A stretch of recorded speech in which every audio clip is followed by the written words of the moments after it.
अशा पद्धतीनं आम्ही वेगवेगळे खासदार असतील, आमदार असतील, हे भूमिका मांडत होते.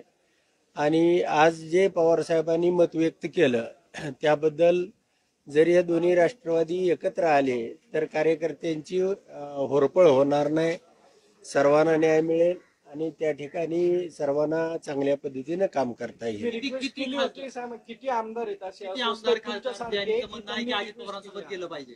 नाही, मी आणि आमच्या जिल्ह्यातले 4 आमदार आम्ही जयंत पाटलाच्या माध्यमातून पवारसाहेबांशी बोलत होतो. थेट साहेबांशी बोलत नव्हतो, परंतु दोन्ही राष्ट्रवादी एकत्र आल्या तर निश्चितपणानं आनंद आहे, एक ताकद येईल. याच ठिकाणी ज्या सिंचन भवनला आज मी उभा आहे, या ठिकाणी अजितदादांनी माझ्या पाणी सोडण्याचा जो विषय होता त्या विषयाच्या बाबतीमध्ये म्हणजे मी निवडणुकीमध्ये त्यांच्यावर प्रखरपणाने टीका केलेली होती. अनेक निवडणुका म्हणजे त्या लोकसभा विधानसभा निवडणुकामध्ये